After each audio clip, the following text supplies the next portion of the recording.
Yo, ¿qué pasó? ¿Qué pasó, mi gente? Welcome to the Forever Grind Show. This is your host, El Daviso. It's the weekend, everybody. It's if you're in the West Coast, if you're in SoCal, I hope you're enjoying the rain. We're all growing now. If you're stepping out in the rain, oh man, I've been out for a while. I got some excuses, but you know, it is what it is. I got a busy life. What else can I tell you to keep this consistency? But there's a lot I've been wanting to catch up with you guys. Yeah, it's been a while. It's been a while, and there's just so much to talk about. I mean, NBA is currently in progress right now. LeBron James made his season debut a few days ago. Made some headlines. Didn't shoot not a single basket on the offseason, which is really different. But hey, you got to do what you got to do, right? A couple things I want to talk about boxing. There's two things I want to talk about boxing, as a matter of fact. We're heading into we already started week 12. Bills and Texans games. My goodness. What can I say? Texans are one game above 500. I mean, there's a lot to talk about right there. Joe Burrow trying to make his return to the football field. That's something I definitely want to talk about. Shedeur Sanders making his official debut against the Raiders. That's something we got to talk about. Not to mention my top 5 teams heading into tomorrow, Sunday, football Sunday. There's a lot I got to talk about.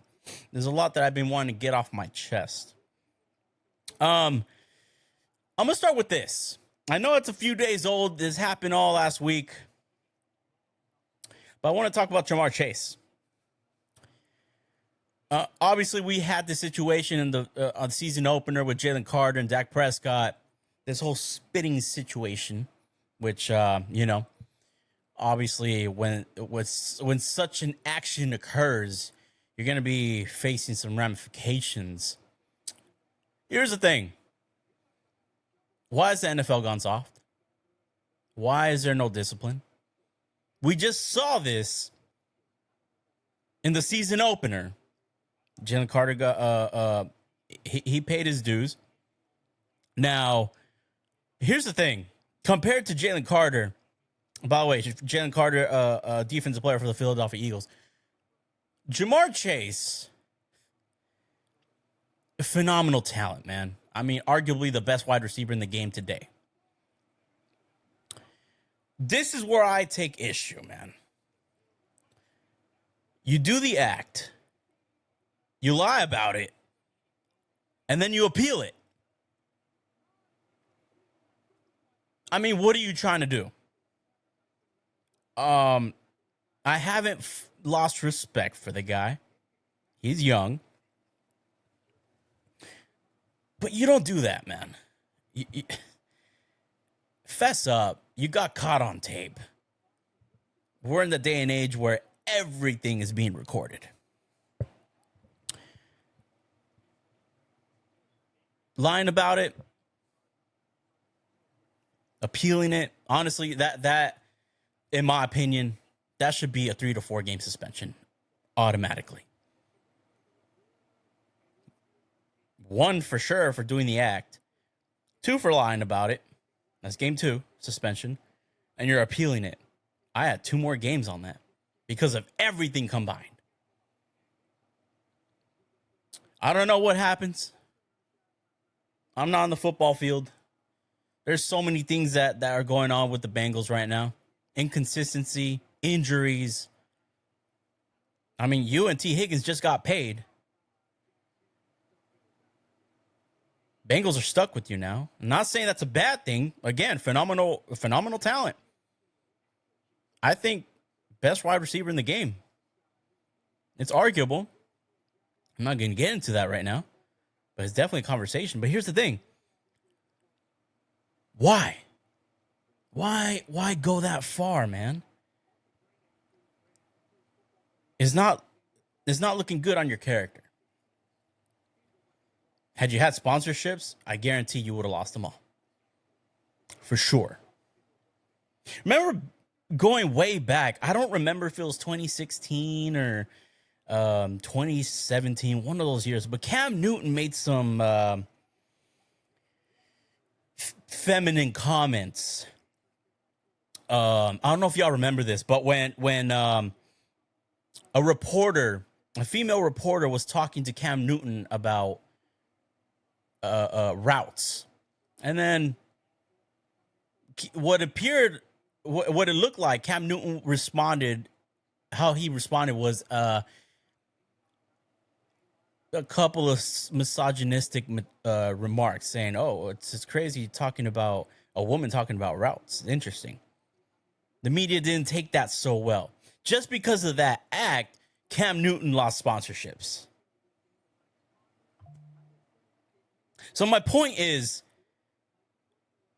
it takes away some of your character and credibility when it comes to future opportunities, because obviously you're trying to make a living off of football, but your character and your talent takes it above another step when it comes to sponsorships, when it comes to other opportunities.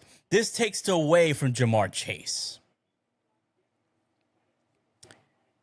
And I think, honestly, phenomenal talent, great guy.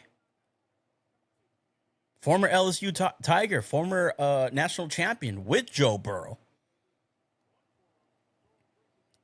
It's just not a good look. I don't know how long this is going to backtrack him for any other opportunities. Luckily, he got a new contract this season, so he's good. It's just not the right moves, especially when it comes to escalating the situation. And when I say escalating by lying about it, and you're appealing it, it just wasn't that smart. It wasn't smart at all, I should say. Hopefully, people get past this. It's going to be old news. I'm barely catching up with y'all. But hopefully it's a learning experience that doesn't occur again. But sticking around with the Bengals. So Joe Burrow could make his return tomorrow. Here's what I have to say about this. And this might be unpopular to say. Honestly, I wouldn't even care what the record on that season is for the Cincinnati Bengals. Let them play.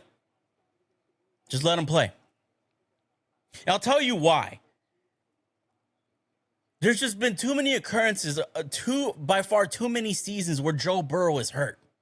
At this point, I honestly believe it's all about evaluation. If it's in the best interest for both parties to continue on, just play. There's no load management in the NFL. Not like the NBA. If you know who exactly I'm talking about. But at this point, I'm going to be honest. What's there left to lose? There's one thing that they both lost, Joe Burrow and the Cincinnati Bengals, is consistency.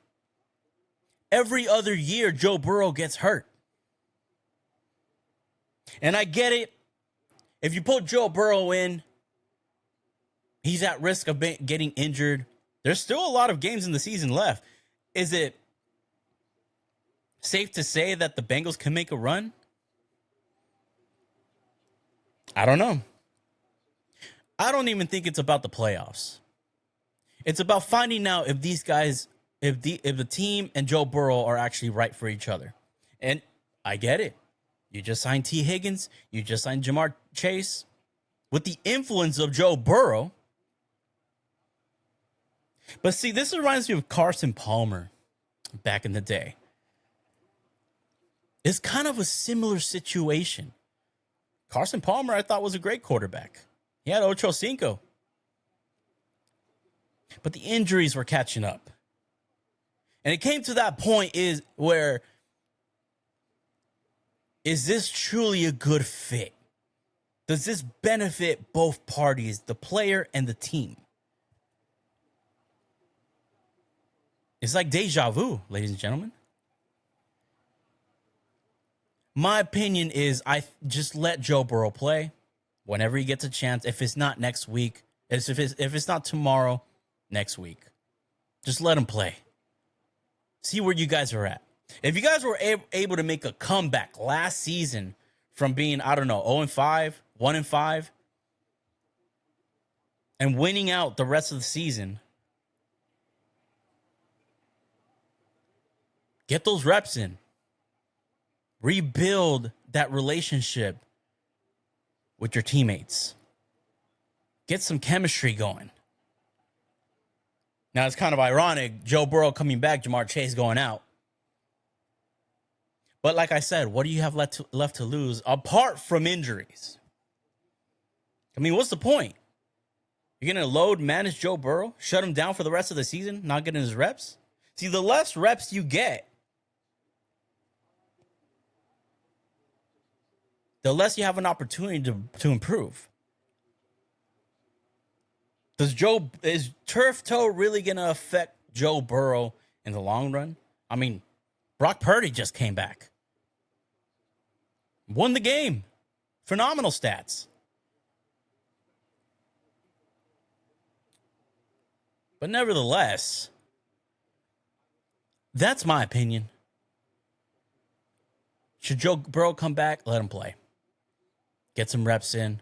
Build some type of chemistry again that you once had. Try to reconcile that chemistry with the team.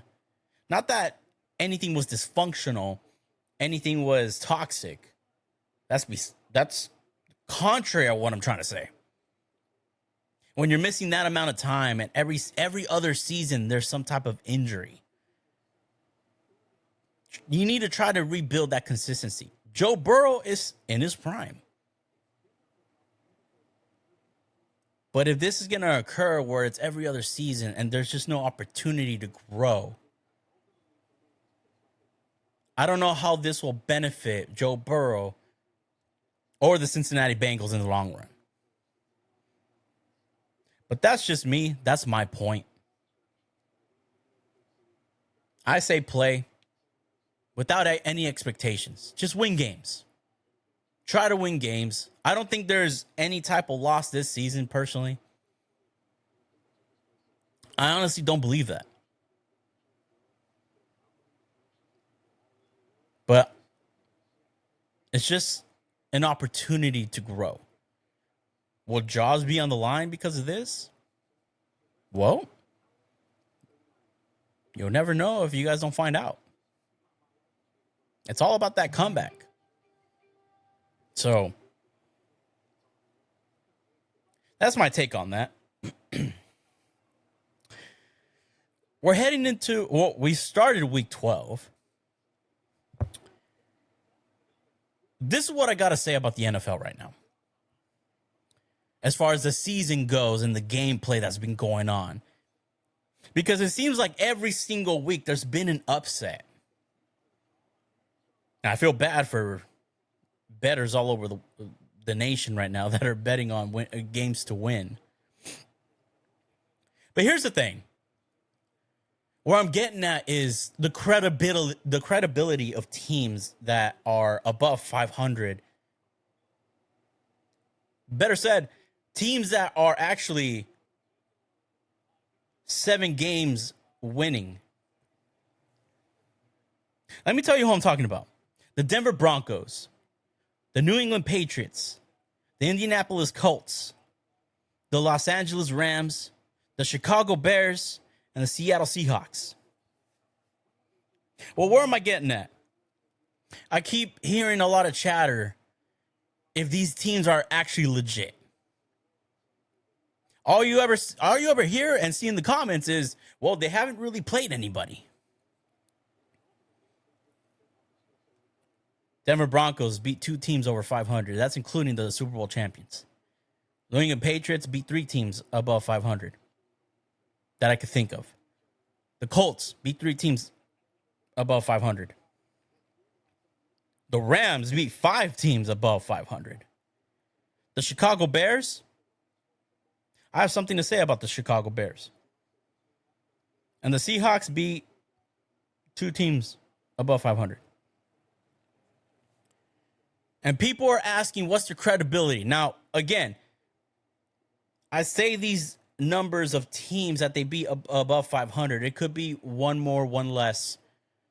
And that's not including teams that made the playoffs, but are probably also under 500 right now. But this is my point. Who's been legit this season? Honestly, I think that's irrelevant at this point. About legitimacy. You know why? We're going to find that out. You know why? We're going to find that out in the playoffs. This is actually very interesting because now doors has opened. Opportunities have been magically open to these teams.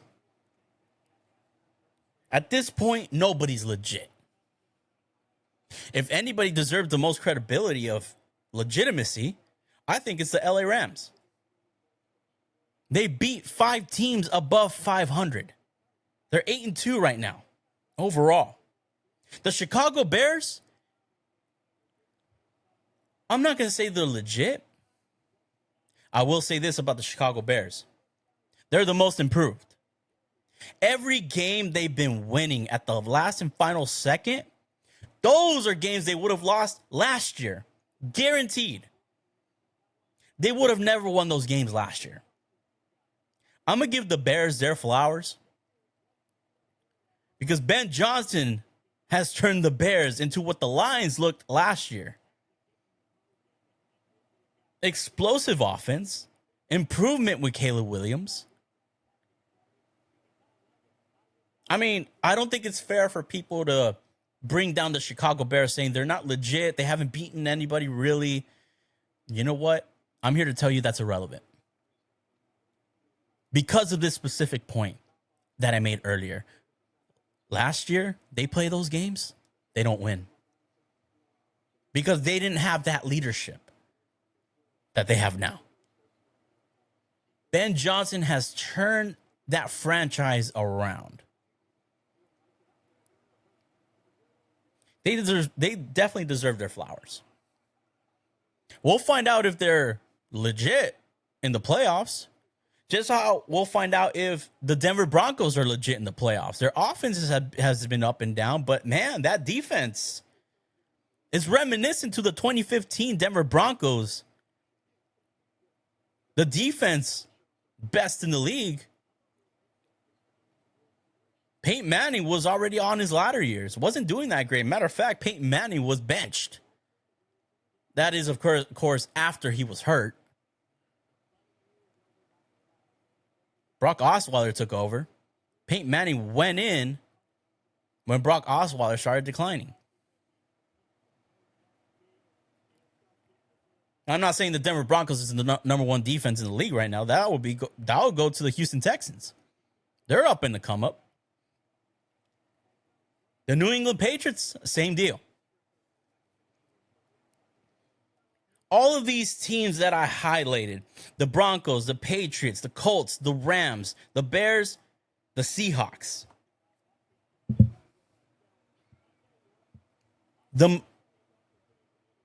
Out of all their wins, there's only been a few that they defeated that are under 500. And we're already in week 12. So I don't think it's fair for anybody to say that, oh, they're not legit teams because of who they played. You know what? I'm here to tell you, nobody's legit, but we'll find out in the playoffs. The Bills are in decline. The Chiefs are in decline. Lamar Jackson was hurt with the Ravens, but they're up in the come up. This is what's beautiful about the 2025 season. The way these teams are playing that we never thought we saw will overcome the Chiefs, the Ravens, and the Bills. The door's open. I honestly think anybody could win this year.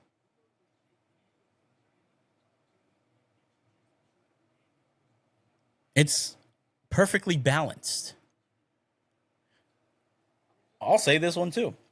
I think we're guaranteed a new champion this year. That's all the season's been.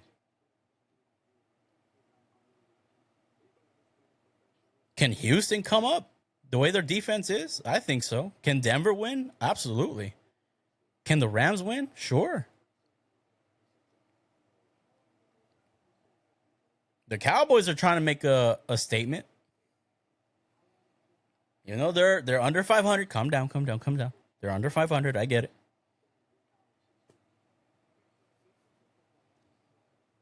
But that's how I honestly feel.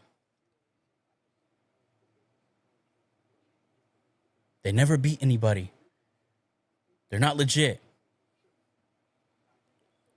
Search up the teams that I just mentioned that are on the top, at least the top 5. And you point out who they beat and what team is better than them.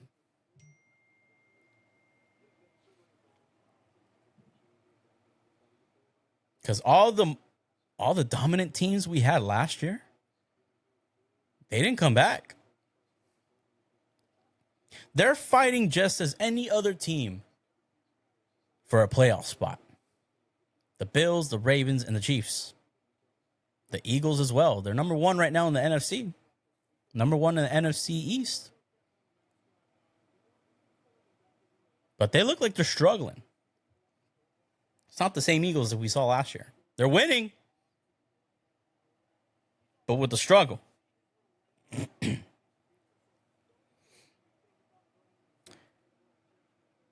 That's the way I see it.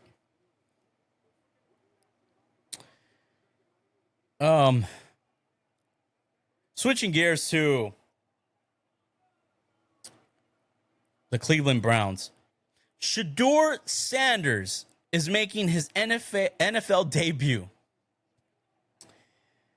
You know, throughout the week, I've been hearing a lot about Shedeur and if he's set for success or not. That game against the Ravens, I'm not going to hold that against him, honestly. Some people are ready. Some people are intimidated. I don't. Who are we to judge? Now with a full week of reps, going against what should be an advantage, the Las Vegas Raiders, probably the worst team in the NFL.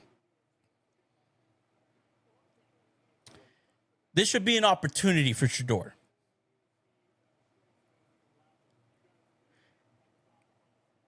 I don't know what you guys feel. Should he win this game? I'm not gonna lie. I don't have any expectations as far as winning or losing. I'm more concerned about how he's gonna play, how he controls the situation, how he is in the pocket, how he is on the rush, how good he can find an open man. That's what I'm looking for in that game. I don't care about a win or loss. I want to see what he can do. I'm rooting for the guy. I'm hoping he's the future for the Cleveland Browns, personally.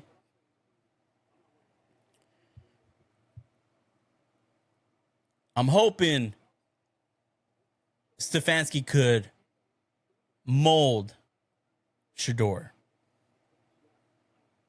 There's been a lot of talk that he's been setting him up for failure. He hasn't given him any reps, especially being a backup quarterback. Stefanski has been coach of the year twice. I want to say he knows what he's doing. I want to give him the benefit of the doubt. There's been so many injuries going on, a little bit of inconsistency. But I just want to see how the kid plays. That's what I'm looking forward to. I'm not going to get too much in depth and comment as far as Shedeur goes. We saw what he's done in Colorado. 5th round draft pick.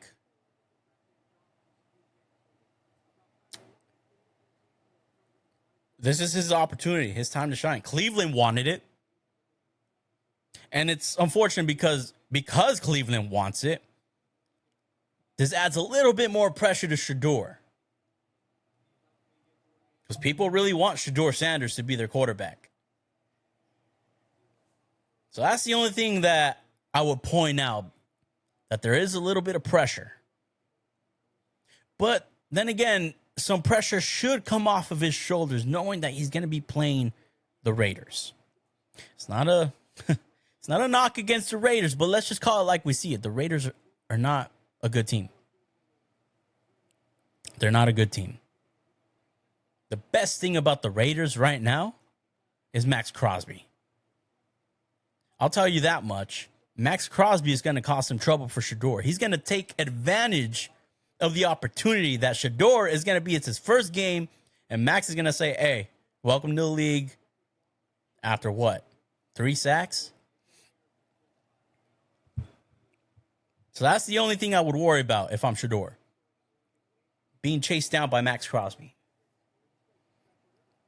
The best player in the Raiders by far. The leader of the Raiders, honestly. But I'm looking forward to seeing his debut. I want to see what he's got. I want to see what he can do in the pocket. I want to see how he can pass that ball. I'm looking forward to that big time. I'm going to name my top 5 heading into tomorrow in a few minutes. But before I do that, I want to talk about some boxing, man. Let's talk about some boxing. It's been announced that Anthony Joshua is going to fight Jake Paul. I mean, what can I say? Some things haven't been working out as far as booking for Jake Paul. You're going against Anthony Joshua. Okay. Here's what I got to say about this. You're finally going to fight a legit fighter that's in his, I think he's still got it. But you're leveling up yourself really up there. You're going against a heavyweight powerhouse. I'm going to watch that fight. I normally don't watch Jake Paul fights. Well, I haven't watched anything since Julio Cesar Chavez Jr. But this is what I got to say about this. And I can't wait to read the comments on this one. I'm going to watch that fight. It's going to go one or two ways. Anthony Joshua is going to knock him out in the first round. Or it's going to be really suspect if this fight actually goes the distance. If it goes the distance, hell, if it goes 6 rounds, I'm going to have some questions. I'm going to have some crazy questions. Well, David, so Jake Paul's going to sue you for slandering Jake Paul. Well, he's going to shut you down. Dude, I'm nobody in this business. I don't got that many followers. But let's just call it like we see it. You're Jake Paul trying to build yourself in the rankings. Hell, I believe you're already ranked. I don't know the number where you're ranked. But you're picking a fight with Anthony Joshua as a heavyweight. Joshua being a former multi-world champion. I don't know what to say. Honestly. We're going to find out. Is this going to be a money grab if it goes a distance? Or I want to see some blood, man. If Jake Paul is going to, when Jake Paul gets in there, I want to see him throw some freaking punches, man. Don't get caught with one. Hey, at this point, you're going to have to fight like Mayweather. on that defense. Protect yourself. You saw how Anthony Joshua got down with Francis Ngannou. We thought Francis Ngannou was going to be that guy as a boxer. Little did he know, he ran into Anthony Joshua. Destroyed him. Francis Ngannou has some punching power in the octagon. And I get it. Two different types of sports. Combat sports, different fields.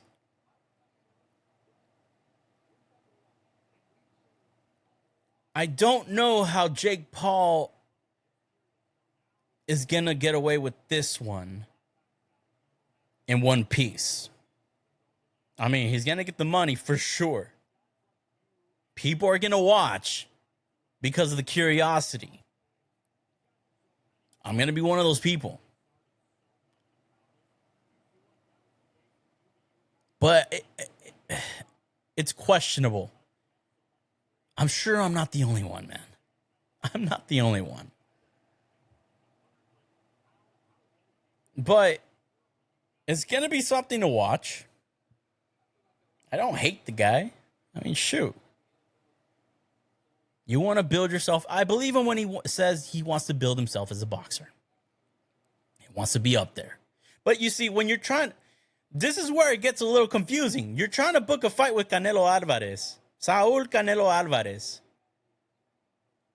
But you book a fight with Anthony Joshua. There's a huge weight difference right there.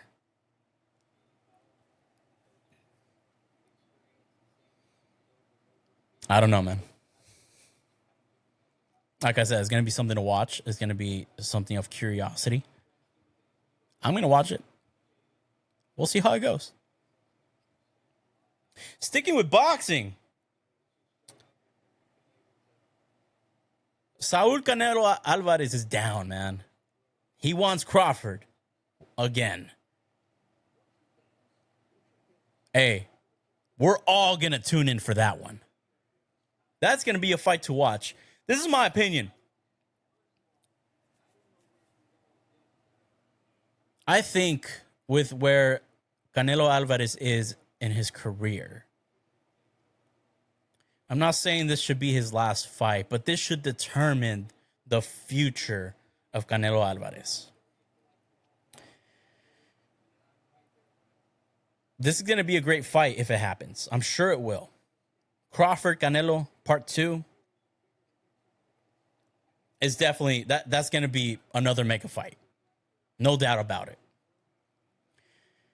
Should Canelo lose this fight, in my opinion, I think it should be wrapped for Canelo Alvarez. Crawford is that guy. I love Terrence Crawford. Great boxer. Great image. It's going to be something to watch for sure. But I think the one who has the most pressure is Saul Canelo Alvarez. Because, you know, for years he's been criticized of, oh, well, who have you beaten? Who's been that highlight fight on your resume lately? You pick your own fights, yada, yada, yada, blah, blah, blah. The outcome of this fight, should it happen, should determine the future of Canelo Alvarez. Terrence Crawford is set. He's in his prime of his career, man. Hell, he's in his highlight of his career. He is the face of boxing. Officially. If Canelo wins, he takes that crown back, and he's once again the top fighter.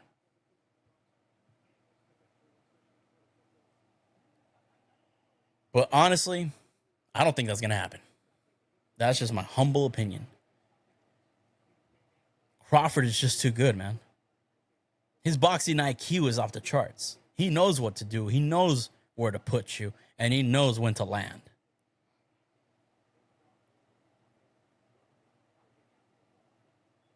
It's going to be an interesting fight, honestly. Hope Dana White comes back for that one. Because there is no other promoter than him that could hype up this fight. I said it before, Dana White needs to take over boxing promotions. He's that guy. He's no BS. He books fights when they need to happen. I'm telling you, he needs to take over boxing promotions. If I know he's promoting it, I'm watching that fight. I don't think there's anybody that knows talent than Dana White in combat sports. And he knows what fights and when to book them. He needs to officially take over boxing promotions. It's going to be something to watch. It's going to be something great to watch. And I can't wait. That's going to be an interesting fight. Part 2. We already got part 1. I'm down for the sequel. Should Canelo Alvarez win? I don't even know if I want to watch a trilogy. I think if Canelo wins that fight, I think he should still hang it up. I don't know how many fights he has left in his contract. I want to say 1 or 2. But I'd say honor the contract. But you beat Terrence Crawford. Honestly, I don't think of it as a runaway if he retires after that. I don't think he needs to fight anybody else again. I really don't. I think he just wants to prove himself. That he's still that guy. That he took the loss, he learned from it, and it's time to get back to training and take back what was once his. If there's a trilogy fight, okay, fine. But I don't think it's actually necessary. That's just my humble opinion. For those who are really true boxing fans, I'm a boxing fan. I know there's boxing savant fans. I know that know the game way better than I do, but that I'm just speaking as a fan, spectator, from just watching as an entertainment. I think depending on this outcome, I think Canelo could finally retire at peace. Me as a Mexican American, I look forward to Cinco de Mayo. I look forward to the Mexican Independence Day.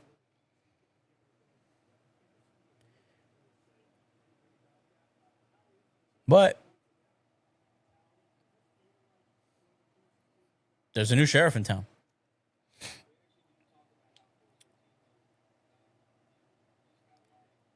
But honestly, I don't mind seeing. I'm looking forward, honestly, to the sequel of this fight.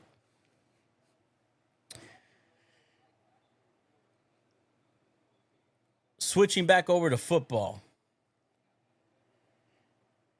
Tomorrow, the Chiefs are at risk. They're playing the Indianapolis Colts. Chiefs need to win this game. If they lose this game, it's over for the Kansas City Chiefs. They're not going to make the playoffs. This is a must win for the Kansas City Chiefs. The Bills hold the tiebreaker against the Chiefs. So do the Chargers. And so do the Jaguars. They're all in the playoffs right now, as of today. Chargers fifth seed, Bills 6th, Jaguars 7th. Those guys are in the way of the Kansas City Chiefs right now. If they lose to the Indianapolis Colts, the Chiefs are done. There's no coming back from that. This is the worst season that the Chiefs had since Patrick Mahomes has been the starter. I think now it's officially time to accept that we've had a good run the past 7 years. This is not our year. And it's just time to reset. Tom Brady did it with the New England Patriots. I'm not saying it's going to take 10 years for the Kansas City Chiefs to get back on top. It's going to take as long as it takes, but there's new talent coming up. There's resurrected talent. They're on the come up.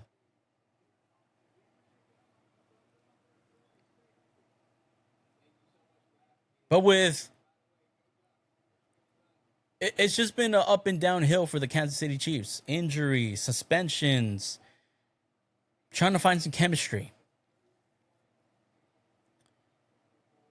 This possibly being Travis Kelce's last year. I don't know. Could he come back for another year? Probably. He might want that. But does the team want that? I mean, Travis Kelce, one of the best tight ends in the league, but it has been a little bit of a decline.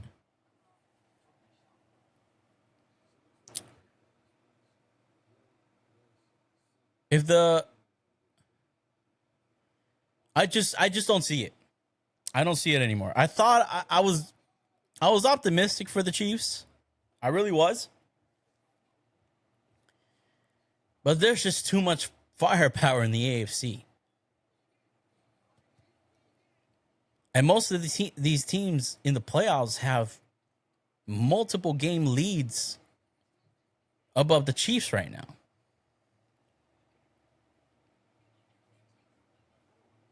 So this is a must win for the Kansas City Chiefs.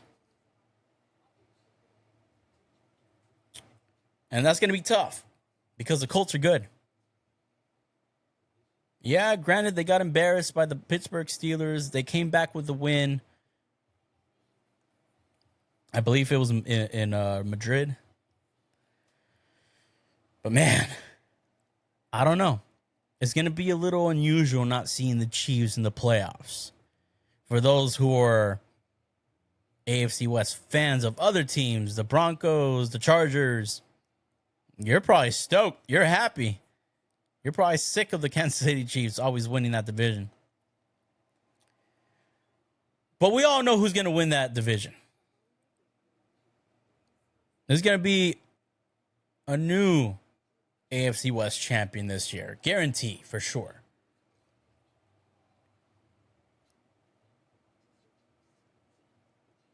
But like I said, if the Chiefs win this game, they got a shot at making the playoffs. They just have to win out, and they need some help from the Jags, the Chargers, and the Bills.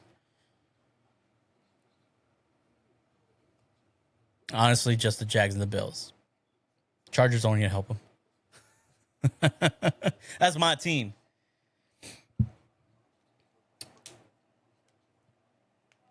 But man, it's a different season. It's not like other seasons where we see the same old teams in the playoffs.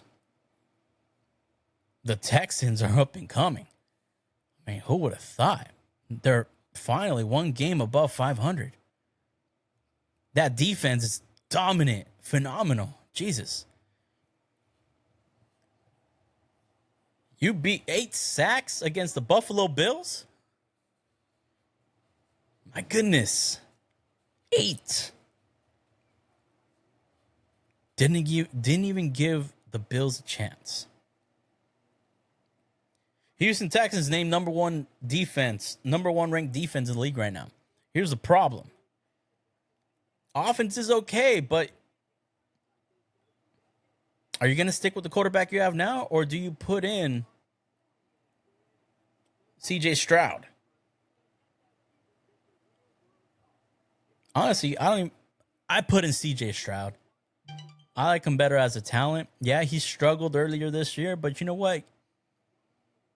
With this time off, I want to say that there was some room and time to reflect, see the mistakes, reset, refresh, get back in there. That defense, they could help them. They could help that Texans organization go all the way to the AFC Conference Championship. I love it. Amazing defense. You got great defenses this season.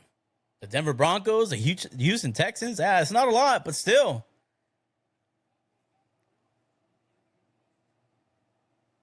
Defense wins championships. They're going to make some noise, but they do got to upgrade, or if not, at least fix that offense. Just like Denver. Defense is great, but you need that balance on that offense.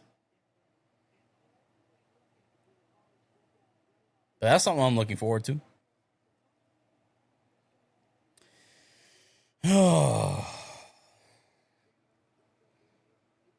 You ready? I'm ready. Top 5. Top 5 teams heading into tomorrow. Sunday football, fun day. Starting number 5, the Philadelphia Eagles. They're the Super Bowl champions. They're figuring it out, but they're still winning. They're finding ways to win. That's at number 5. Number 4, the Indianapolis Colts. Offensive line, elite. Jonathan Taylor, explosive. And they're also figuring out how to win games. It's going to be a winning season for them, without a doubt. Number 3, the Denver Broncos. They're going to win the AFC West. A new team winning the AFC West. It's reminiscent to the 2015 Denver Broncos. That defense is elite. They're catching people. Sean Payton, phenomenal coach. You fix some mistakes on that offense, I think they're capable of winning the Super Bowl. Hands down. Number 2, the New England Patriots. Drake May, a candidate for MVP. Mike Vrabel turned that franchise around. They're winning games. And not to mention, they're number 1 in the AFC East. But my number 1 team is the LA Rams. They're good. Matthew Stafford, also candidate for the MVP. Beat 5 teams over 500. They've been consistent. They know how to win games. I mean, who would have thought? I honestly think Matthew Stafford could win MVP this season, which is going to be a better add-on to his resume, especially when it comes to him entering the Hall of Fame in the future. Yeah, that's a Hall of Famer right there. Super Bowl championship, you add a league MVP to that resume, first ballot, hands down. Those are my top 5 teams. The Philadelphia Eagles, Indianapolis Colts, the Denver Broncos, the New England Patriots, and the Los Angeles Rams. Man, that was a lot to say. This was probably my longest video that I've ever done in this podcasting journey. But it's been cool to catch up. We're heading into the holidays. Thanksgiving is literally right around the corner. I am going to be tuning in next week for a couple days. Take some more time off. But man, I miss doing this. I've been a little busy. Been a little preoccupied. I'm going back to school soon. Doing my day job. But there's something about being on this platform. It's either I'm right or I'm wrong. You guys agree or disagree. You like tuning in. It's been a good journey. And I look forward to doing more podcasting. I've been doing a lot of reflecting, honestly. Doing it 5 days a week. You know what? Props to those content creators that do this 5 days a week. It's work, man. It's a lot of work. It really is. Especially, if this is all they do, kudos to you, because you there's flexibility with time and investing into creating content, video editing, posting around all kinds of social media platforms. Me, on the other hand, I have to think about it and reflect on it. I love creating content, man. I love talking about sports. It's fun. I love it. It's amazing. But it is work. It does take a lot of dedication and commitment and consistency. So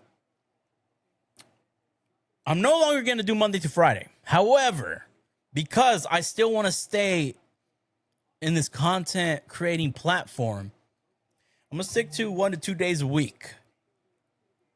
I'll be posting clips throughout TikTok and Instagram throughout the week. But I love talking sports, man. I love expressing my opinions. I love hearing back. It's always fun to hear back. It's always fun to see that number rise when it comes to the viewership. I don't even care if it's 5, 10, 20, 50, 1,000. But it's cool that people are listening, and that makes me happy. I don't care so much about the comments. I read some horrible comments, but I don't care about all that. Some people, they mention nice comments. I reply back to them. It's cool. Hey, where'd you get your hat? Hey, how you doing today? It's cool that people are engaging, positive or negatively. I don't care. The fact that you guys are tuning in makes me really happy, for sure. But yeah, it's cool to come back to this platform. It's cool to catch up. I'm looking forward to tomorrow. I love football Sundays. Man, it's great to unite families over some football games. But man, it's cool to be here. I love being here. So, with that said, thank you so much for tuning in. This is the Forever Grind Show. Love you guys so much. I'm your host, El Aviso. You guys have a phenomenal weekend.